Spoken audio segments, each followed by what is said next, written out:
하나님 말씀은 요한계시록 19장 1절부터 6절까지 읽겠습니다. 이 일 후에 내가 들으니 하늘에 허다한 무리의 큰 음성 같은 것이 있어 이르되 할렐루야 구원과 영광과 능력이 우리 하나님께 있도다. 그의 심판은 참되고 의로운지라 음행으로 땅을 더럽게 한 큰 음녀를 심판하사 자기 종들의 피를 그 음녀의 손에 갚으셨도다 하고 두 번째로 그들이 할렐루야 하니 그녀의 연기가 세세토록 올라가더라.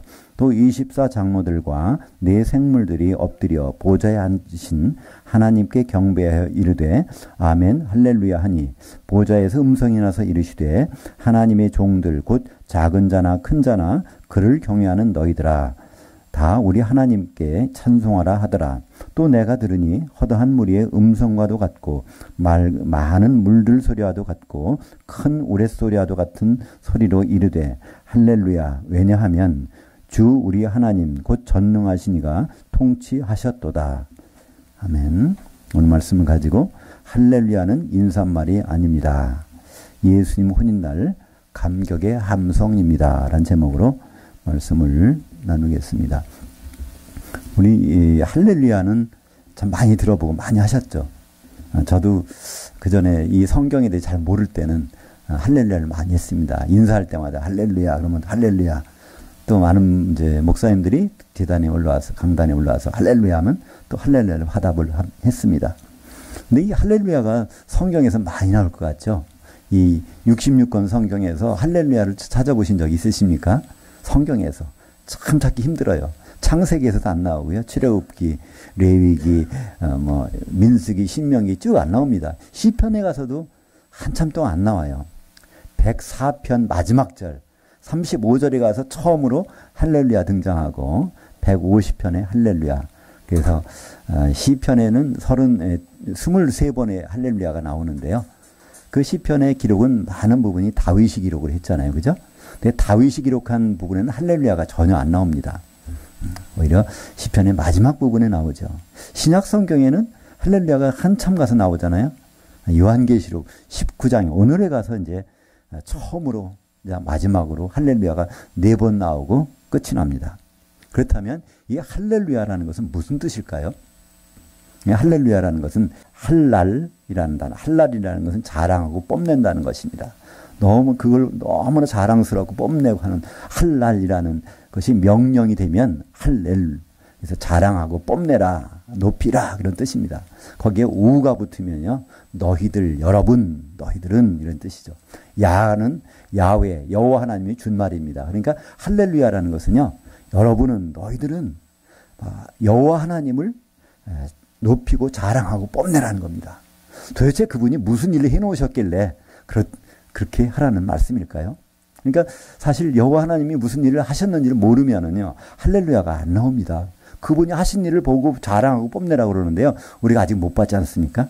그러니까 그게 나오는 것이 요한계시록 마지막에 나오는 것은 우리가 너무나 당연한 일이죠. 그때서야 비로소 여호와 하나님이 하신 일이 드러나는 거예요.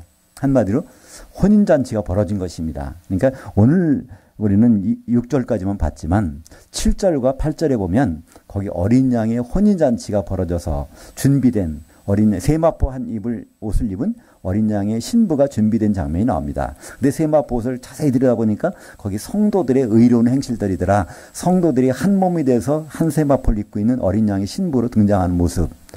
그것을 바로 누가 하셨겠습니까? 여호와 하나님께서 이뤄내신 통치하신 결과가 나왔다는 거. 그걸 본 사람은요, 할렐루야 하지 말라 그래도 이제 할렐루야를 하게 된다는 것입니다. 우리는 그렇잖아요. 좋은 음식을 먹으면 야, 참 맛있다. 근데 음식 먹기 전에 야, 맛있다 할 사람 없잖아요. 그죠? 좋은 경치를 보고 야, 이렇게 멋있는데 진작에 왔어야 되는데 이거 본 사람 얘기하는 거잖아요. 가보지도 않고 야, 멋있는데 할 사람 없잖아요. 바로 할렐루야는 그런 뜻이거든요. 그러니까 여호와 하나님께서 이뤄놓으신 일, 그 전에 하신다고 하시더니 그것을 이뤄놓으신 일이 정말 이렇구나. 그렇다는 얘기는 바로 여호와라는 이름 자체에 그 속에 의미가 들어가 있다는 거예요. 도대체 여호와 하나님이 무슨 분이기, 어떤 분이기 때문에 우리는 그분이 어떤 계획을 세우셨을까? 그러니까 여호와라는 말 속에는요, 이 여호와라는 단어는 히브리어의 하야라고 하는 동사에서 왔습니다. 그러니까 창세기 1장에 보면요, 저녁이 되고 아침이 되니는 첫째 날이니라. 이게 다 하야. 저녁이 하야 되고 아침이 하야 되고 다 하야. 어떤 거 되는 거예요. 자꾸 변하는 겁니다. 되게 하는 거예요. 어떤 분이 뭐라고 하나님께서. 그러니까 그 하야라는 동사의 3인칭 미완료 사역형입니다. 그러니까 결국 여호와 하나님 그렇게 한 것을 3인칭 제3자가 보면서 야 그분이 그렇게 되게 하셨네. 그런 뜻이죠. 미완료라고 하는 것은 두 가지의 뜻이 있습니다. 우리 영어 문법에는 그게 없어요. 완료 그런 건 있지만 미완료라는 건 없는데요. 히브리 문법에는 미완료가 있습니다. 미완료라는 것은요. 과거에 진행하던 일, 과거 진행 또는 앞으로 미래에 일어날 일 이걸 표현할 때는요. 미완료라는 형태를 씁니다. 그래서 이 여호와라는 단어 그것을 하나님이 자기를 소개하신 적이 성경에 딱 한 번 나와요. 출애굽기 3장 14절에 보면 모세를 부르셔서 이제 다시 애굽에 가서 이스라엘 백성들을 인도해 내라. 그때 모세가 그럽니다. 도대체 내가 히브리 민족 우리 민족한테 가서 이렇게 이끌어내라고 할 때 누가 보냈더냐 하면은 그 이름을 뭐라고 할까요? 그랬더니 거기서 대답하신 말씀이 바로 출애굽기 3장 14절 하나님이 모세에게 이르시되 나는 되게 하였던 자로 되게 할 자이니라. 또 이르시되 너는 이스라엘 자손에게 이같이 이르기를 되게 할 자가 나를 너에게 보내셨다 하라. 근데 우리말 성경에는 이렇게 번역이 안 돼 있어요. 우리말 성경은 어떻게 번역이 돼 있죠? 바로는 스스로 있는 자가 바로 너를 보냈다 하라. 나는 스스로 있는 자 아니라 이렇게 번역했어요. 이 번역을 그렇게 해놨다 보니까 하나님은 지존하신 분, 가만히 있어도 원래부터 있는 분, 창조주 하나님, 가만히 계셔도 모든 거 하시는 분, 우리는 이렇게 알고 있는데요. 근데 이것은 물론 하야라는 동사는 두 가지 뜻이 있습니다. 그 존재한다는 뜻이 있어요. 그러나 되게 만들어 가신다는 두 가지 뜻이 있는데 그건 문맥을 보면 알 수 있습니다. 이 출애굽기에서 이 문장을 말씀하시고서 하나님은 어떻게 덧붙이시죠? 나는 아브라함의 하나님, 이삭의 하나님, 야곱의 하나님이라 그러는 거예요. 그게 무슨 뜻일까요? 모세가 하나님과 그러니까 여호와 앞에 이렇게 만나고 있을 때 아브라함은 죽었잖아요.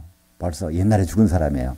조상들이죠. 이삭도 죽었고 야곱도 죽었어요. 그러고 나서 400년 동안 애굽에 와서 종살이하고 나오니까 정말 450년, 500년 전에 죽은 사람들 놓고 나는 그 하나님이라는 거예요.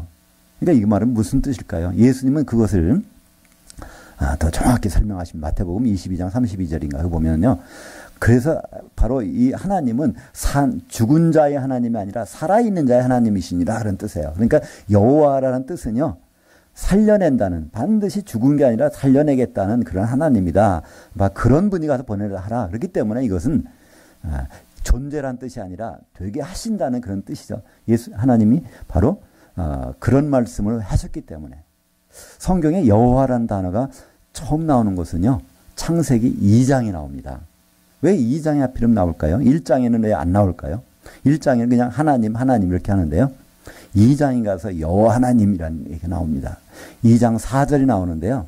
거기 2장 4절에 보면 이것이 바로 그 앞에 있는 1장의 내용들이 여호와 하나님께서 천지를 창조하실 때 그것이 땅과 하늘들을 만들어 가신 그 내력이니라 이렇게 말씀하고 있죠. 그러니까 보면 두 가지 단어가 나옵니다. 하나님은 이 하늘들과 땅을 먼저 창조하셨어요.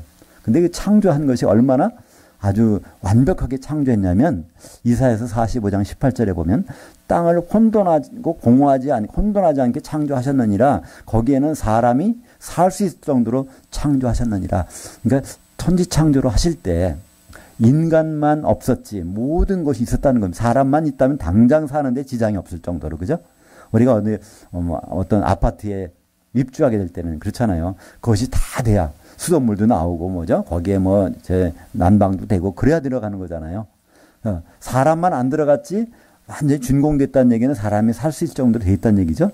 바로 창세기 1장 1절에 태초에 하나님이 천지를 창조하시니라. 그 상황은 이사야서 45장 18절에 보면 사람만 없었지 사람이 있으면 당장 사는데 지장이 없을 정도로 그렇게 창조를 하셨다는 것입니다.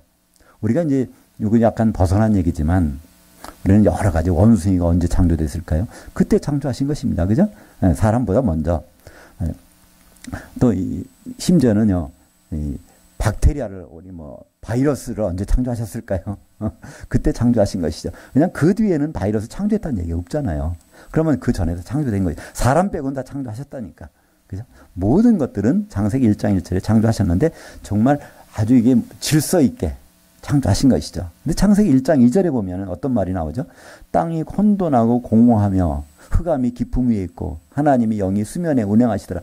땅이 다 혼돈하고 공허하다는 얘기예요. 그건 뭐냐면 쓰나미가 휩쓸고 지나가면요. 이게 다 파괴되고 휩쓸어 가잖아요. 그런 상태로 바뀌었다는 것입니다. 왜 그럴까요?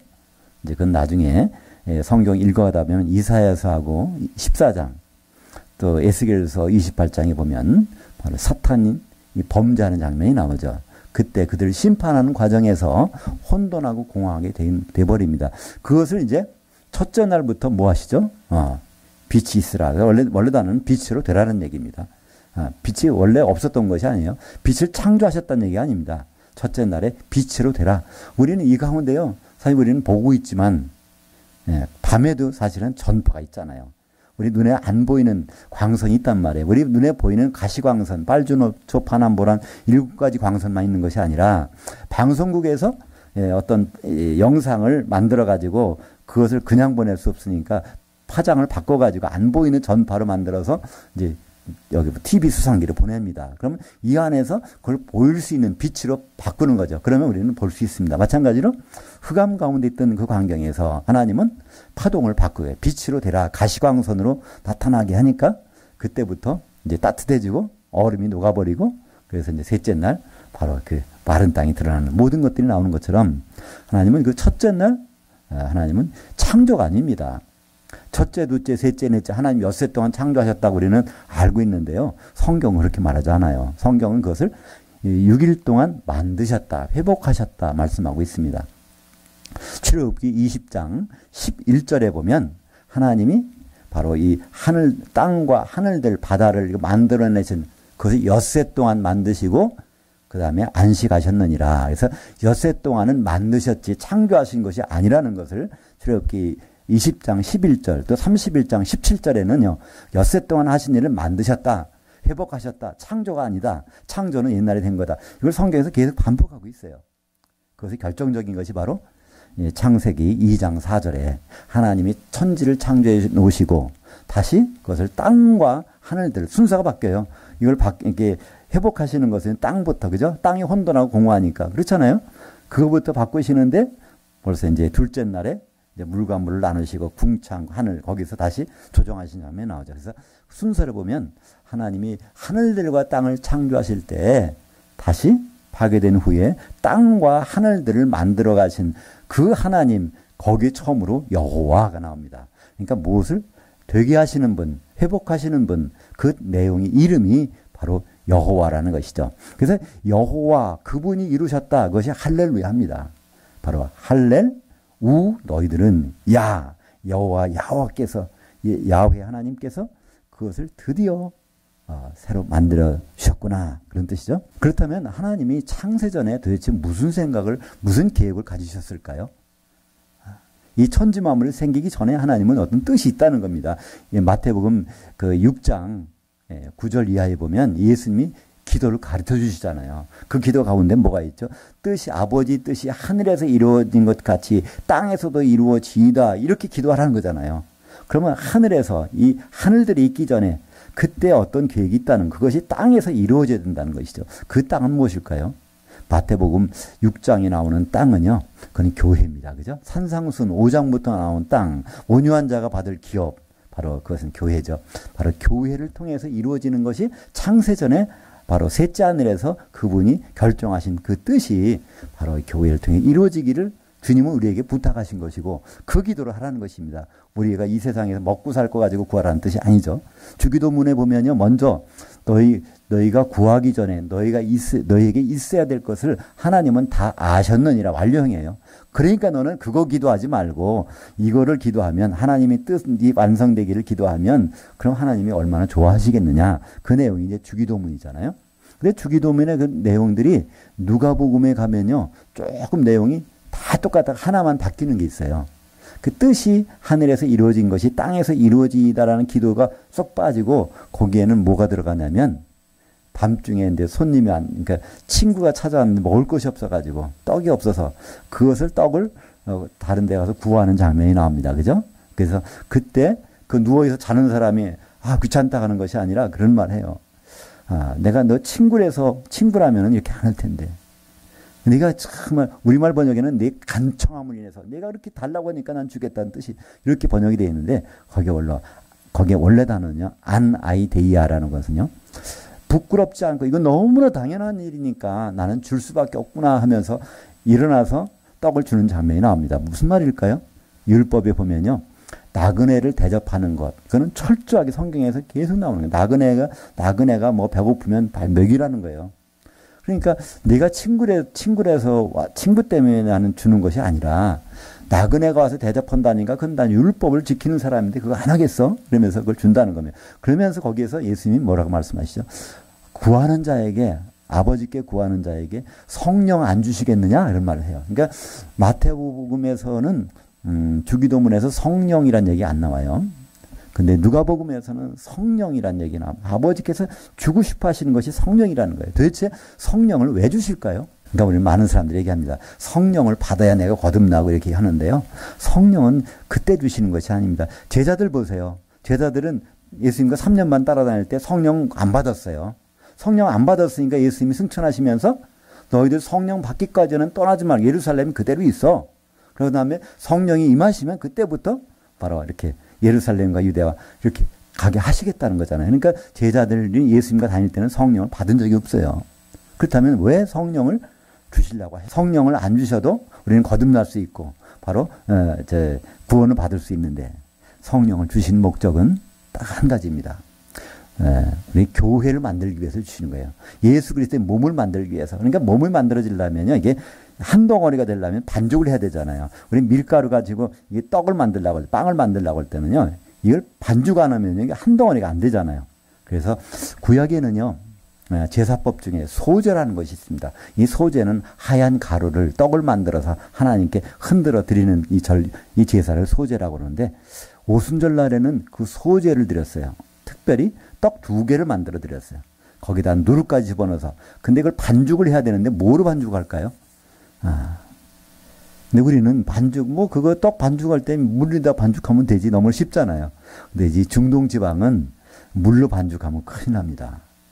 물에 석회가루가 있어가지고요. 그거로 반죽해서 먹게 되면 요도 결석이 생겨가지고 이게 얼마나 아픈지 몰라요. 그래서 그들은 반죽할 때는 반드시 기름으로 반죽합니다. 그래서 기름 하면 그들은 생각나는 게 있어요. 이거 밀가루 반죽하는 거, 떡 만들 때, 빵 만들 때 반죽하는 거. 바로 그래서 소제는 바로 가루를 기름에다 반죽해 드리는 거예요. 오순절마다 그들은 이 가루를 기름에다 반죽해서 흔들었습니다. 근데 예수님이 십자가에 달리시는 그 해는 바로 6월절날 십자가에 달리셨어요. 그 다음에 40일 동안 제자들하고 지내시다가 하늘로 올라가신 다음에 이제 성령을 보내주신다고 했잖아요.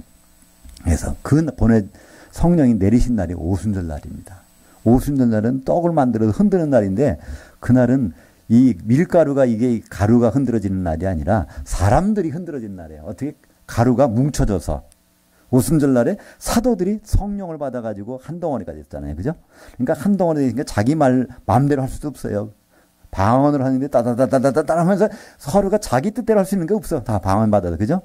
그리고 그날 저녁에 베드로의 설교를 듣고 나서 3,000명이 또 세례를 받았더라. 그때 세례는 물 세례가 아닙니다. 그 예루살렘은 물에 잠겼다가 나올 만한 강도 없고요. 바다도 없습니다. 다 성령에 잠겨서 그들이 3,000명이 또한 떡이 됐다는 거예요. 그러니까 오순절날 떡 2개가 흔들리는 그런 절기인데 바로 사도들의 기초석이 떡 위에 성도들이 3,000명이 모여서 떡이 된 그 흔들리는 바로 이 성령의 기름으로 한 몸을 이루는 그 획기적인 사건이 벌어졌습니다. 그것을 바로 성경에서는 그 몸을 교회라고 하죠. 그래서 고린도전서 12장 13절에 너희가 다 유대인이나 헬라인이나 종이나 자유인이나 모두가 다 한 성령으로 세례받아 한 성령에 반죽돼서 한 몸이 되었고 다 한 성령을 마시게 되었느니라. 그러니까 그 성령 속에 들어가 있느니라. 바로 이 성령은 우리를 각자에 있는 사람들을 바로 한 몸으로 만들어서 결국에 완성되면 예수님 오셔서 결혼하게 되는 그것이 바로 성령을 주신 목적이죠. 바로 이 오늘 할렐루야라고 하는 말이 4번 나오는데요. 신약성경에 4번 나오는데 1절에 할렐루야 나옵니다. 허다한 무리가 할렐루야 한다는 거예요. 이 허다한 무리가 누굴까요? 이 성도들이 할렐루야를 부르고 있는 공중에 올라가서 장면입니다. 그리고 또 그 할렐루야 하는 말이 나와요. 그들이 원수를 다 갚으셨다는. 이 원수는요, 이 세상 사람들이 아닙니다. 교회 내에서 서로 방해하는 그 사람들을 가뒀다는 거예요. 이게 누굴 얘기할까요? 큰 음녀, 큰 성 바벨론. 우리는 다 똑같이 예수 믿고 있지만요, 나중에 시간이 되면 갈라져요, 둘로. 기름을 준비한 사람들과 기름을 준비하지 않은 사람들. 그 사람들을 모이긴 모였는데, 예수 믿었는데, 교회는 다녔는데, 기름이 준비되지 않은 사람들, 그것을 바로 이 큰 음녀라고 합니다. 그 사람들의 모임을 큰 성 바벨론이라고 그래요. 왜 그럴까요? 성경에서는 여자는 교회를 뜻합니다. 여자는 그 아내란 뜻이거든요. 왜냐하면 예수님이 신랑이기 때문에 교회는 바로 그 여자고 그 아내가 되는 거거든요. 그렇다면 음녀는 무엇일까요? 음탕한 여인? 신랑 될 사람을 쳐다보지 않고 다른 곳에다 마음을 뺏기고 있는 것을 성경에 음녀라고 그래요. 그 음녀는 누구죠? 교회는 교회인데 세상을 더 사랑하는 교회, 그죠? 세상을 더 사랑하는 성도들. 근데 큰 음녀라면은 그들이 연합체, 공동체, 그래서 이런 사람들이 심판받았다는 겁니다. 그것이 바로 요한계시 19장에 그렇기 때문에 여기서 이제 할렐루야를 부르기 시작하는데요. 그 3절에 보니까 2번째로 그들이 할렐루야 2번 반복합니다. 근데 3번째 할렐루야는 누가 하죠? 하늘에는 장로 천사들, 24장로 천사들, 생물 천사들이 이렇게 또 할렐루야를 합니다. 거기서. 근데 이 장로 천사들이 부르는 할렐루야 하고요, 성도들이 부르는 할렐루야의 차이점이 뭘까요? 거기는 우리 하나님, 구원이란 단어가 천사들의 찬양에는 없어요. 우리 성도들이 우리 하나님이라고 그러고 또 이 구원을 주셨다는 거고 우리에게 그거를 부르죠. 천사들은 구원받는 그런 존재가 아니니까요. 그래서 거기에 3번 나오고요. 그 다음에 마지막에 6절에 가서 할렐루야 나오는데요. 할렐루야, 그 다음에 어떻게 나오죠? 주 우리 하나님 곧 전능하시니가 통치하시도다. 우리말 번역에는요, 하나님이 통치하신다는 게 지금. 근데 이거는 번역이 아주 잘못됐습니다. 통치해 놓으셨다는 거예요. 그리고 접속사가 하나 빠졌어요. 왜냐하면 할렐루야를 외칠 수밖에 없는 이유는 왜냐하면 우리 주 하나님께서 바로 이 계획하시던 일을 다 이뤄 놓으셨기 때문에 우리는 그분을 자랑하고 뽐낸다는 겁니다. 도대체 무슨 일을 해 놓으셨다는 것일까요? 그건 바로 우리가 읽진 않았지만 요한계시 19장 오늘 6절까지 읽었는데요. 7절과 8절의 내용을 보면 왜 할렐루야를 해야 되는지가 나옵니다. 한번 제가 요한계시록 19장 7절과 8절을 읽겠습니다. 우리가 즐거워하고 크게 기뻐하며 그에게 영광을 돌리세. 어린 양이 혼인날이 이르렀고 그의 아내가 자신을 준비하였으므로 그녀에게 빛나고 깨끗한 세마포옷을 입도록 허락하셨으니 이 세마포옷은 성도들의 옳은 행실들이로다 하더라. 여기에 보면 결혼식이 이루어졌습니다. 그죠? 어린 양이신 우리 예수님, 그의 아내 될 신부 될 그 세마포를 입은 한 여인. 근데 여인을 가까이 가서 보니까 성도들의 의로운 행실이라는 거예요. 성도들이 다 의롭다는 거 어떻게 될까요? 그 바로 그분의 옷을 입었기 때문에 의로워졌다는 뜻이죠. 예수 그리스도의 피의 옷을 입은 사람들, 성도들이 다닥다닥 붙어서 한 몸을 이루고 있는 현장에 그것이 나타나기 때문에 이것이 왜 나타났어요? 하나님이 통치하신 결과물이 어떻게 무엇을 세우셨게요? 창세기 2장 24절에 보면 하나님을 합니다. 남자가 부모를 떠나서 그의 아내와 합해서 한 몸을 이룰지로다. 그때 그 남자는 누구죠? 예수 그리스도. 그 여자는 바로 교회라는 것이 에베소서 5장 31절에는 창세기 2장 24절을 옮겨놓고 에베소서 5장 32절에는 바로 그리스도와 교회의 결혼에 대해서 말씀하고 있죠. 이것이 큰 비밀이라는 겁니다. 이 비밀이 드디어 드러난 거예요. 우리가 어떤 여행을 떠나는데 거기 가서 쫙 언덕에 올라가서 멋진 광경을 볼 때 가만히 있으라고도 가만히 못 있잖아. 야, 정말 멋있다. 그런 거 우리가 세상에 좋은 것만 봐도 멋있다 그러는데 이건 하나님이 계획하신 비밀한 일이 드디어 드러나서 그 역사적인 현장에서 일어나는데 그것도 그 현장의 주인공이 바로 성도들이라는 거예요. 그 멋진 광경을 보는 거니까 우리가 여기 서서 이렇게 하는데 서로 야 그 안에 그러니까 너희는 여호와 하나님을 찬양할지어다 이거는요 서로가 하는 소리예요. 성도들끼리 야 너 이거 해야 되잖아 서로가. 그 소리가 울려 퍼지는 거는 이거는 인사말이 아니라는 거예요. 우리가 서로 악수하면서 할렐루야 할렐루야 그 정도가 아니라 하나님이 창세전부터 계획하셨던 그리스도를 보내서 그의 아내와 합해서 한 몸을 이룬다고 하시던 그 일이 드디어 이루어지는 역사적인 현장을 목격한 사람들이 그것도 그 신부인 당사자가 거기에서 할렐루야 하는 것은 너무나 당연한 일 아니겠습니까? 바로 이 할렐루야는 누가 부를 수 있을까요? 기름을 준비한 사람들이 혼인잔치에 들어가서. 그러니까 우리는 주님이 오시면요 잘 믿었건 못 믿었건 모든 사람들이 다 공중에 올라 주님을 만나게 됩니다.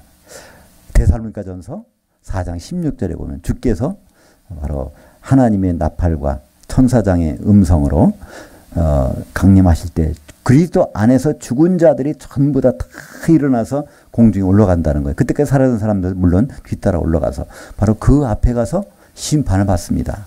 그 심판 장면을 간단히 설명한 것이 마태복음 25장이죠. 기름을 준비하고 있느냐 기름을 준비 안 했느냐. 그 기름은 성령이잖아요. 그죠? 성령 가운데 있었느냐 성령과 무관하게 예수 믿고 있었느냐 그걸 구분해서 바로 성령의 기름이 준비된 사람만이 혼인잔치에 들어가게 되죠. 그럼 못 들어간 사람은 어디 갈까요? 불 섞인 유리바다에 던져지는 장면을 성경에서는 우리에게 말씀하고 있습니다. 그러니까 우리는 예수 믿는 모든 행위들 오늘 예배를 드립니다. 다음 주에 또 예배를 드릴 거예요. 그죠? 근데 그 똑같이 예배 드리는 사람 중에서 갈라진다는 거예요. 할렐루야를 볼 수 있는 사람과 할렐루야를 부르고 싶어도 부를 수 없는 입장에 서 있는 사람들이 분명히 갈라진다는 것입니다. 여호와 하나님께서 그렇게 약속하신 일이 드디어 이루어졌기 때문에 우리는 자랑하고 뽐낸다. 근데 이 깊은 불바다 속에 들어가서 그걸 그렇게 할 수 있을까요? 근데 그것이 갈라지는 건 분명히 갈라지는데 그것은 바로 오늘 우리가 어떻게 하고 있느냐, 어떤 신앙생활을, 어떤 예배를 우리가 드리고 있느냐에 따라서 결정이 될 것입니다. 사랑하는 여러분, 그리스도 안에서 죽은 자들은 모두가 주님을 만나야 됩니다. 근데 거기서 할렐루야를 부르고 싶어도 부를 수 없는 그 입장에 있는 사람들이 있다는 거예요. 하나님 뽐내고 자랑할 수 있는 그런 입장에 설 수 없는 사람들이 있다는 겁니다. 물론 어린 양이 신부 가운데 서 있는 사람들이야 당연히 그 찬송을 부르게 있을 것이지만 말이죠. 우리는 주님이 오시면 공중에 올라갈 것입니다. 주님이 오시기 전에 죽을 수 있어요. 그죠? 그러니까 사실은 공중에서 올라간 사람 중에 대부분 죽었다 살아난 사람일 거예요. 지구상에 바로 주님 오신 다음부터 또 오시기 전부터도 믿음의 사람들이 있었고 또 이제 주님 오신 다음부터 우리 성도들이 있었지만 그 많은 사람들 대부분 죽었잖아요. 근데 죽음이 끝이 아니라는 것이죠. 할렐루야를 한번 불러야 될 거 아닙니까? 그죠? 우리는 할렐루야를 좀 비축할 필요가 있어요. 샴페인을 미리 터뜨리면 나중에 문제가 퍼졌을 때 참 민망하잖아요. 우리는 할렐루야를 비축하는 이유가 있습니다. 진짜 볼 것을 보고 그 감격스러워서 누가 말릴 수가 없이 막 할렐루야 할렐루야가 퍼져나오는 그 순간은 예수님이 결혼식 때만이 그것이 될 수 있다는 얘기입니다. 할렐루야는 우리가 무턱대고 하는 인사말이 아닙니다. 할렐루야는 반드시 한번 하게 될, 또 할 수도 없는 상황에도 있는 그런 것이 바로 할렐루야입니다. 할렐루야는 예수님의 혼인식 날에 그 자리에서 벌어질 감격의 함성입니다. 기도하겠습니다.